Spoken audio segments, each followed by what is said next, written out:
우리 주님의 사랑과 은총이 이 시간 예배한 우리 모두 위에 충만하게 임하기를 주님의 이름으로 축원합니다. 이 시간 지혜의 영이신 성령님께서 우리 가운데 임재하여 주심으로 말미암아 말씀을 깨닫는 지혜를 허락하여 주시고 또 그 말씀대로 순종할 수 있는 믿음과 능력 더하여 주시기를 간절히 소망합니다. 하나님께서 우리를 창조하셨습니다. 이 세상을 지으신 하나님께서 자기의 형상을 따라 우리를 만드셨다는 것이죠. 우리 안에 하나님의 형상이 있다는 거예요. 이것은 단순히 겉모습을 이야기하는 것이 아닙니다. 이것은 우리의 본질에 대한 이야기인 것이고 우리의 존재에 대한 이야기인 거예요. 우리가 하나님의 형상대로 창조된 존재라는 것은 우리가 하나님처럼 살아야 한다는 것을 의미하는 겁니다. 레위기 11장 45절에서 하나님은 이렇게 명령하십니다. 내가 거룩하니 너희도 거룩할지어다. 우리가 주님의 거룩함을 닮아야 한다는 거예요. 주님께서 원하시는 삶을 살아야 한다는 것이고 또 우리 주님께서 기뻐하시는 삶을 살아야 한다는 겁니다. 물고기가 물속에서 살고 새들이 하늘을 나는 것처럼 하나님의 형상대로 창조된 우리는 하나님의 뜻대로 살아야 한다는 것이죠. 그것이 옳은 일이고 바른 일이며 또 그렇게 살아갈 때에 우리가 창조의 목적에 맞게 살아갈 때에 우리가 참으로 행복할 수 있다는 것을 우리가 분명하게 알고 기억해야 할 줄로 믿습니다. 여러분, 부엌칼을 한번 생각해 보자고요. 부엌칼이 어떻게 생겼습니까? 손잡이가 있고 날이 있습니다. 또 그 날 부분을 보면 칼 날 부분이 있고 또 칼 등 부분이 있는 것이죠. 그러면 그 부엌칼을 바르게 사용하는 방법은 무엇이겠습니까? 손잡이를 손으로 잡고 칼날로 물건을 써는 거예요. 그것이 올바른 사용법인 것이죠. 부엌칼은 그렇게 쓰라고 만들어 놓은 겁니다. 그런데 어떤 사람이 자기는 손잡이를 잡기 싫다고 칼 등을 잡고 칼질을 한다거나 혹은 심지어 칼날 부분을 잡고 칼질을 한다면 어떻게 되겠습니까? 일단 첫 번째로는 불편할 거고요. 또 조금만 잘못하다가는 그 손을 다치게 될 겁니다. 또 손잡이를 잡기는 잡았는데 칼 날 부분이 아니라 칼 등으로 물건을 썰려고 한다면 어떻게 되겠습니까? 그 음식이 잘 썰리지가 않을 것이죠. 그 부엌칼을 만들 때에는 여기를 잡고 여기로 썰라고 손잡이를 잡고 칼날로 썰라고 그렇게 만들어 놓은 것인데 손잡이를 잡지 않는다거나 칼날로 썰지 않는 것은 그 부엌칼을 잘못 사용하는 것이다 하는 겁니다. 그것은 어리석은 일인 거예요. 괜히 자기만의 방법으로 하겠다고 헛된 고집을 부리는 것이 아니라 그 칼이 만들어진 원래의 목적대로 손잡이를 잡고 칼날로 써는 것이 그 칼을 잘 사용하는 방법이라는 것이죠. 그것이 우리 역시도 마찬가지라는 거예요. 우리가 만들어진, 우리가 지어진 그 창조의 목적을 따라서 살아가는 것이 그것이 옳은 일이고 바른 일이며 그것이 우리 인생을 제대로 잘 사는 방법인 줄로 믿습니다. 하나님께서 우리를 창조하실 때에 대충 만드셨겠습니까? 아니잖아요. 하나님께서 자기의 형상을 따라 사람을 창조하셨다는 것은 우리 사람이 하나님께서 가장 공들여서 만든 하나님의 걸작품이라는 이야기인 겁니다. 하나님께서 우리를 창조하실 때 우리를 통하여 무엇을 하고자 하시는지, 무엇을 이루고자 하시는지 분명한 뜻과 계획이 있으셨다는 거예요. 그래서 우리는 우리를 창조하신 그 하나님의 뜻과 계획을 따라서 살아가야 하는 겁니다. 하나님께서 원하시는 삶을 살아야 하는 것이고 하나님께서 인도하시는 삶을 살아야 한다는 거예요. 그것이 잘 사는 방법인 겁니다. 우리가 하나님 뜻대로 살아갈 때에 우리의 인생이 잘못된 길로 나아가지 아니하고 올바른 길로 나아갈 수가 있다는 것이죠. 우리 주님께서 우리에게 허락하신 그 모든 가능성을 발휘할 수가 있게 되는 것이고 그 삶 가운데에 놀라운 은혜와 축복을 누리게 되는 줄로 믿습니다. 사랑하는 우리 성도 여러분, 바라기는 이 시간 예배하는 우리 모두가 하나님의 뜻대로 순종하는 인생을 살 수 있기를 소망합니다. 하나님의 인도하심을 따라서 하나님의 뜻을 이루고 하나님께 영광 돌리는 주님의 복된 자녀 되시기를 주님의 이름으로 부탁드립니다. 그것이 하나님께서 기뻐하시는 일이요, 또한 우리에게도, 우리 자신에게도 복이 되는 일인 것이죠. 우리가 창조의 목적대로 살아가야 한다는 거예요. 하나님의 형상대로 창조되었으니 하나님처럼 하나님을 닮은 인생을 살아가야 한다는 것입니다. 그 삶으로 우리 하나님께 영광 돌리는 저와 여러분이 되시기를 주님의 이름으로 축원합니다. 이처럼 우리는 하나님의 뜻대로 순종하는 인생을 살아야만 합니다. 그런데 우리가 하나님의 뜻대로 순종하기 위해서 반드시 필요한 것이 있죠. 그것은 먼저 하나님의 뜻을 알아야 한다는 거예요. 하나님의 뜻을 알아야지 그 뜻대로 순종할 수가 있는 겁니다. 당연한 이야기잖아요. 그런데 문제는 우리가 하나님의 뜻을 안다는 것이 사실은 쉽지가 않더라는 것이죠. 하나님의 뜻을 알아야 그 뜻대로 순종할 수가 있을 것인데 하나님의 뜻을 알지 못하니까 순종하지 못하고 죄를 짓는다는 것이죠. 그래서 우리는 항상 하나님의 뜻을 알기 위해서 애쓰고 노력해야만 합니다. 그러면 우리가 어떻게 하나님의 뜻을 알 수가 있겠습니까? 하나님의 뜻을 알 수 있는 방법에는 여러 가지가 있을 수가 있겠지만 가장 대표적으로 두 가지 방법을 생각해 볼 수가 있습니다. 그것은 바로 말씀과 기도입니다. 첫째로 우리는 말씀을 통해서 하나님의 뜻을 알 수가 있습니다. 하나님께서 우리에게 허락하신 이 성경 말씀을 통해서 하나님께서 무엇을 원하시는고 무엇을 원치 않으시는지, 또 하나님께서 무엇을 기뻐하시고 무엇을 가증하게 여기시는지를 알 수가 있다는 거예요. 그렇기 때문에 우리는 항상 하나님의 말씀을 가까이 하는 인생을 살아가야만 합니다. 또 한 가지 하나님의 말씀을 알 수 있는 방법이 있습니다. 그것은 바로 기도인 것이죠. 기도는 하나님과의 대화라고 했어요. 우리가 주님과 소통할 수 있는 시간이 바로 이 기도 시간인 겁니다. 많은 성도님들께서 기도에 대해서 생각할 때에 우리가 원하고 바라는 것들, 우리의 소원을 우리 주님께 말씀드리는 것이 기도라고 그렇게 생각하는 경우가 종종 있습니다. 하나님, 나 이거 필요해요. 하나님, 나 이거 도와주세요. 자꾸 우리가 하나님께 막 뭘 달라고 그렇게 기도할 때가 많이 있더라는 것이죠. 이렇게 우리가 원하고 바라는 것을 주님께 말씀드리는 것이 기도라고 생각하는 경우가 많이 있더라는 겁니다. 물론 그게 기도 맞죠. 하지만 엄밀히 말하자면 그것은 반쪽짜리 기도인 겁니다. 본질적으로 기도는 하나님과의 대화란 말이에요. 대화라는 게 뭡니까? 나 혼자 이야기한다고 대화가 되는 게 아니잖아요. 내가 주님께 말씀드렸으면 또 주님의 음성을 듣기도 해야 하는 겁니다. 주님의 음성에 우리의 귀를 기울일 줄 알아야 한다는 거예요.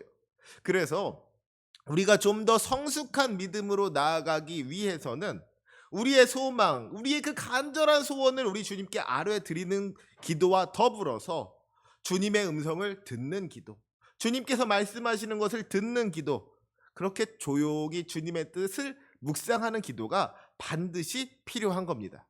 그렇게 우리가 주님께 기도하며 주님의 뜻을 구할 때에 주님께서는 분명히 주님의 뜻을 우리에게 허락하여 주실 줄로 믿습니다. 보혜사 성령께서 우리와 함께하여 주심으로 말미암아 우리가 갈 길을 알려주시고 우리를 인도하여 주시며 우리에게 힘과 능력을 더하여 주실 줄로 믿습니다. 그 기도의 능력을 경험하며 살아가는 저와 여러분이 되시기를 주님의 이름으로 축복합니다. 이처럼 말씀을 통해서 또 기도를 통해서 우리 주님의 뜻을 깨달아 알고 그 뜻대로 순종하는 인생 가운데 우리 주님께서 함께하여 주시고 복 주실 줄로 믿습니다. 그렇게 주님의 뜻대로 살아가기 위해서 애쓰고 노력하는 주님의 백성들을 우리 주님께서 기뻐하시는 줄로 믿습니다. 우리를 너무나도 사랑하시는 하나님, 우리를 위하여 그 생명까지도 아끼지 않으시는 신실하신 주님께서 우리를 기뻐하시고 큰 능력으로 함께하여 주실 줄로 믿습니다. 세상 권세 이기고 승리하게 하여 주시며 구원으로 인도하여 주실 줄로 믿습니다. 그 말씀의 능력, 기도의 능력을 경험하며 살아가는 우리 모두가 되기를 간절히 소망합니다. 그런데 오늘 우리가 함께 읽은 로마서 12장 3절 말씀에 보니까 사도 바울이 뭐라고 권면하고 있습니까? 우리 사도 바울이 뭐라고 이야기하는지 로마서 12장 3절 말씀 다시 한번 큰 목소리로 함께 읽겠습니다. 시작. 내게 주신 은혜로 말미암아 너희 각 사람에게 말하노니 마땅히 생각할 그 이상의 생각을 품지 말고 오직 하나님께서 각 사람에게 나누어 주신 믿음의 분량대로 지혜롭게 생각하라. 아멘. 우리가 하나님의 뜻대로 순종하기 위해서 하나님의 뜻을 알아야 한다고 했어요. 하나님의 뜻을 알기 위해서는 그 하나님의 뜻을 아는 지혜가 필요한 것이죠. 그런 의미에서 지혜롭게 생각하라 하는 이 말씀은 우리가 충분히 이해할 수가 있는 말씀입니다. 무엇이 하나님께서 원하시는 것이고 또 무엇이 하나님께서 기뻐하시는 것인지, 우리가 무엇을 해야 하고 무엇을 하지 말아야 하는 것인지 지혜롭게 생각할 줄 알아야 한다는 겁니다. 그런데 그 지혜롭게 생각하라는 말 바로 앞에 붙어 있는 말이 어떤 말입니까? 우리가 하나님의 뜻을 알기 위해서 지혜롭게 생각해야 하는데 마땅히 생각할 그 이상의 생각을 품지 말고 오직 하나님께서 각 사람에게 나누어 주신 믿음의 분량대로 지혜롭게 생각하라 그랬어요. 먼저 마땅히 생각할 그 이상의 생각을 품지 말라고 했습니다. 너무 많이 생각하는 것이 좋지 않다는 거예요. 사람의 생각을 앞세우는 것이 좋지 않더라는 겁니다. 우리가 생각해야 할 것들, 우리가 알아야 할 것들, 그것을 알면 그것으로 충분한 것이지 너무 많은 것을 알려고 하는 것이 때로 좋지 않을 수 있더라는 거예요. 하나님께서 우리에게 알려주시는 것, 거기까지 알면 그것으로 충분한 것이지 내가 내 생각으로 하나님께서 알려주시는 것보다 더 많은 것을 알기 위해서 내 지혜를 앞세우는 것, 그것이 자칫 잘못하다가는 교만으로 이어질 수가 있게 되고 하나님의 뜻을 오해하는 것이 될 수가 있으니 마땅히 생각할 것만큼을 생각해야 된다 하고 이야기하고 계신 겁니다. 그러면 우리가 어디까지 알아야 하는 것이냐, 어디까지가 마땅히 생각할 그 생각이냐, 오직 하나님께서 각 사람에게 나누어 주신 믿음의 분량대로 지혜롭게 생각하라고 했습니다. 하나님께서 각 사람에게 나누어 주신 그 믿음의 분량이 우리가 하나님의 뜻을 생각하는 데 있어서 기준이 된다는 거예요.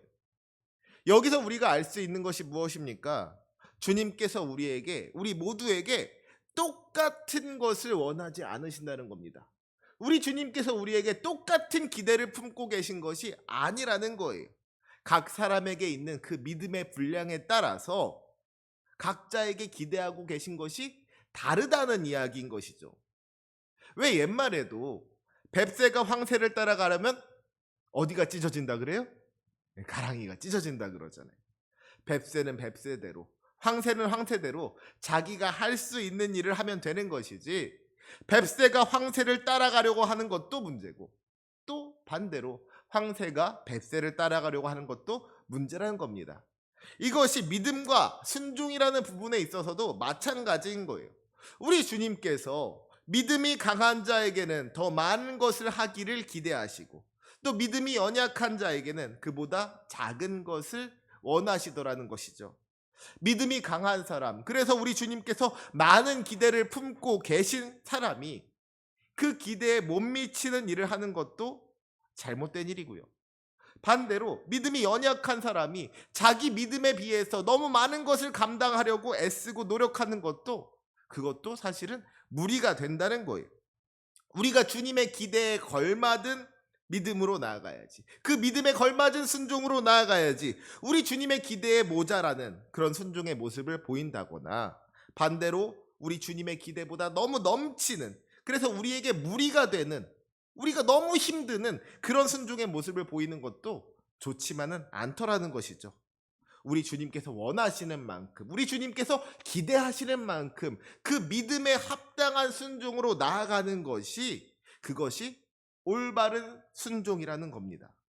남들 눈치 보면서 남들만큼 하려고 하는 것이 아니라 정말이지 주님만을 바라보면서 주님의 기대를 이루어 드리는 것, 주님의 소원을 이루어 드리는 것, 그것이 올바른 믿음이고 올바른 순종이라는 겁니다. 그것이 우리 주님께서 기뻐하시는 믿음과 순종의 모습이라는 거예요.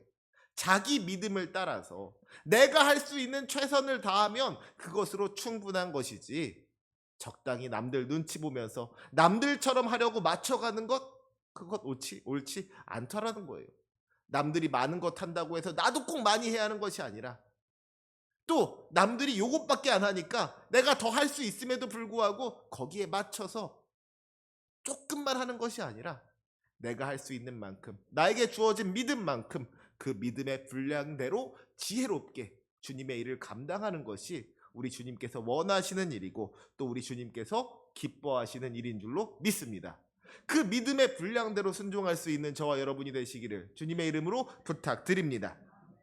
마태복음 25장을 보면 우리가 잘 알고 있는 달란트의 비유가 등장을 하죠. 어떤 사람이 타국에 가면서 그 종들을 불러다가 자기의 소유를 맡기는데, 각각 그 재능대로 한 사람에게는 금 5달란트를, 한 사람에게는 2달란트를, 한 사람에게는 1달란트를 주었다고 했습니다. 그냥 똑같이 1달란트씩 준 게 아니에요. 각각 그 재능대로 주었다는 것이죠. 재능이 많은 사람에게는 5달란트를 주었고, 그 재능이 조금 부족한 사람에게는 1달란트를 주었다는 겁니다. 여기에는 주인의 기대가 담겨져 있는 거예요. 그 재능이 많은 사람에게는 더 많은 것을 기대하는 것이고, 그 재능이 조금 부족한 사람에게는 좀 더 작은 것을 기대하더라는 것이죠.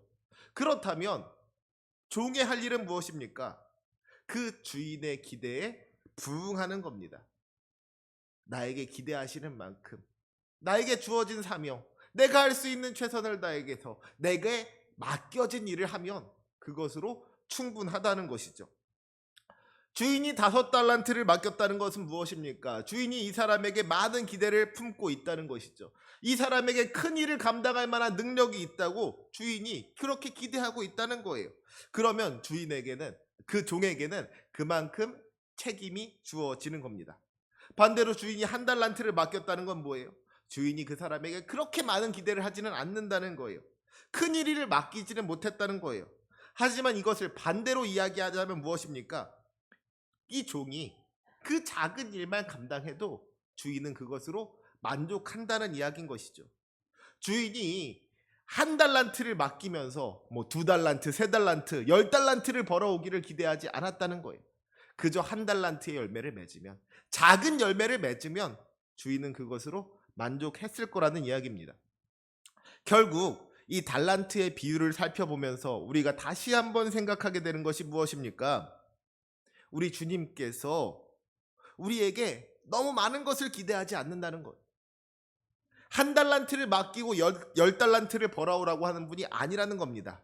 5달란트를 맡은 사람은 5달란트를, 1달란트를 맡은 사람은 1달란트를, 그렇게 주님께서 주신 만큼, 주님께서 맡겨주신 그 사명에 따라서 그의 합당한 수고와 헌신으로 그의 합당한 열매를 맺으면 우리 주님께서 착하고 충성된 종이라고 칭찬해 주신다는 것이죠.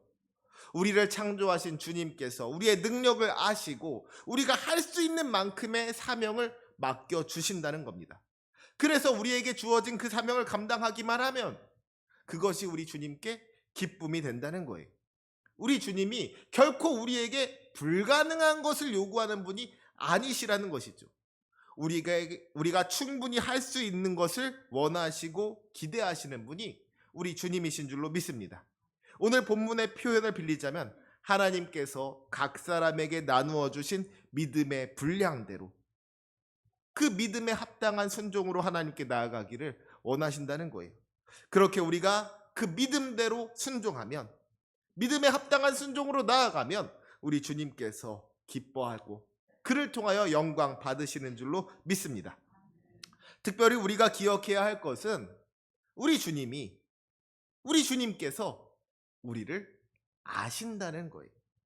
우리 주님께서 우리를 너무나도 잘 아신다는 겁니다. 우리 주님은 우리를 창조하신 분이시잖아요.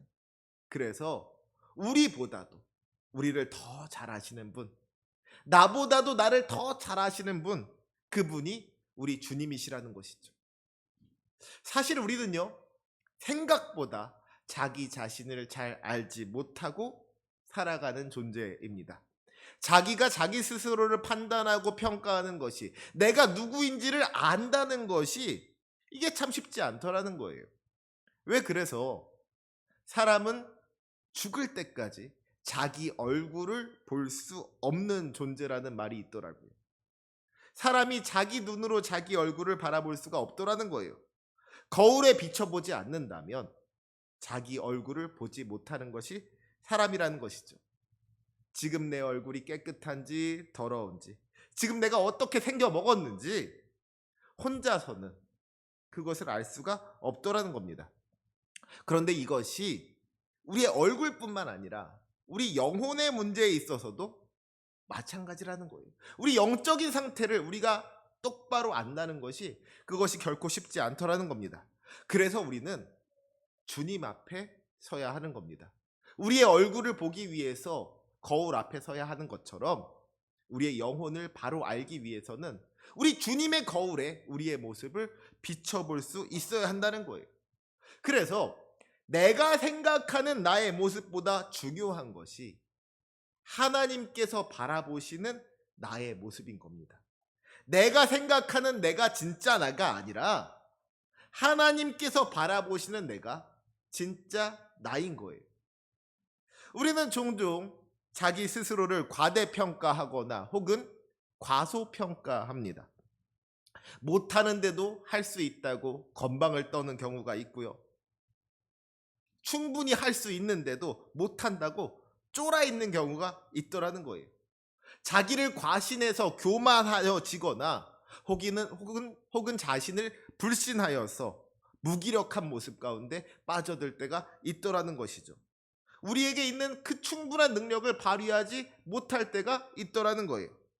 그렇기 때문에 우리는 자기의 판단, 자기의 평가를 의지하는 것이 아니라 우리에게 말씀하시는 우리 주님의 말씀을 의지해야 하는 줄로 믿습니다. 내 생각에는 안 될 것 같고 못할 것 같더라도, 아무리 생각해도 도저히 불가능해 보인다고 할지라도 우리 주님께서 아니야, 너 할 수 있어 말씀하신다면 그거 할 수 있는 거예요. 반대로 별거 아닌 것 같아요. 내가 충분히 할 수 있을 것 같아요. 내가 이거 하나 못하겠어? 자신감에 차 있어요. 하지만 그럼에도 불구하고 주님께서 안 된다고 하시면, 그것이 네가 할 일이 아니라고 하시면 그 일은 하지 말아야 하는 일인 겁니다. 이것을 바로 알지 못하면 우리가 넘어지게 되는 거예요. 가나안 땅을 정복할 때 이스라엘 백성들의 모습이 그와 같았지 않습니까? 정말 우리의 힘으로는 정복할 수 없을 것 같은 여리고성이었지만 하나님께서 너희가 그 땅을 차지할 수 있을 것이다 말씀하시니까, 내가 그 땅을 너희에게 주었다 말씀하시니까 그 땅을 차지할 수가 있더라는 것이죠. 하지만 별것 아닌 것 같아 보였던 아이성이, 우리의 힘만으로 충분히 정복할 수 있을 것 같은 작은 성이었지만 그들이 자기의 힘만을 의지했을 때, 교만하여졌을 때 그 앞에서 패배할 수밖에 없었다는 것을 성경이 우리에게 알려주고 있지 않습니까? 우리가 주님 앞에 바로 설 때에, 그 주님의 말씀 앞에 우리의 모습을 비추어 볼 때에 내가 진짜 누구인지를 알 수 있는 겁니다. 내가 무엇을 할 수 있고 무엇을 할 수 없는지를 깨닫게 되는 거예요. 그리고 진짜 순종은 바로 거기서부터 시작되는 줄로 믿습니다. 내가 무엇을 할 수 있고 내가 무엇을 할 수 없는지를 알고 나면 내가 무엇을 해야 하고 또 무엇을 하지 말아야 하는지를 알게 된다는 것이죠. 주님 앞에서 내가 누구인지를 깨닫는 것이 내가 어떤 순종으로 나아가야 하는지, 내가 어떠한 삶으로 하나님께 영광 돌려야 하는지로 이어진다는 거예요. 자기의 기준을 가지고 자기의 생각을 가지고 순종하는 것이 아니라 하나님께서 판단하시는 그 기준을 가지고 오직 주님의 말씀대로 순종할 수 있어야 한다는 겁니다. 우리 주님께서 원하시고 바라시는 것을 이루는 삶을 살아가야 한다는 거예요. 내 생각에 할 수 있을 것 같아. 내 생각에 못할 것 같아. 그 자기의 소견에 옳은 대로 순종하는 것이 아니라 그 모든 것 주님께 맡겨드리고 주님께서 할 수 있다고 하시는 것, 주님께서 하라고 하시는 것, 그것을 감당하는 것이 올바른 믿음이고 올바른 순종인 줄로 믿습니다. 그렇게 주님께서 맡겨주신 사명을 감당하는 저와 여러분이 되시기를 주님의 이름으로 부탁드립니다. 그 삶을 통하여 우리 주님께서 영광 받으실 줄로 믿습니다. 바라기는 이 시간 예배하는 우리 모두가 그 말씀 가운데 순종하는 인생 될 수 있기를 간절히 소망합니다. 주님께서 우리에게 허락하신 믿음을 따라서 주님의 뜻을 이루는 복된 인생 되기를 소망합니다. 그러기 위해서 우리는 주님 앞에 바로 설 수 있어야 되는 거예요. 늘 우리 주님 앞에 우리의 모습을 비춰볼 줄 알아야 하는 겁니다. 주님께서 바라보시는 나의 모습이 어떠한지를 알고 주님께서 나에게 기대하시는 것이 무엇인지를 알아야 한다는 것이죠. 그리고 그 기대에 부응하는 믿음으로 나아갈 수 있어야 할 줄로 믿습니다. 말씀과 기도로 주님의 뜻을 분별하고 각자에게 주어진 그 믿음의 분량을 따라서 순종하는 믿음으로 살아갈 때에 우리 주님께서 기뻐하시고 복 주실 것을 믿습니다. 우리의 삶을 기뻐 받으시고 그 삶 가운데 풍성한 은혜로 함께하여 주실 줄로 믿습니다. 그 은혜를 누리는 저와 여러분이 되시기를 간절히 축원합니다. 아멘. 기도하시겠습니다.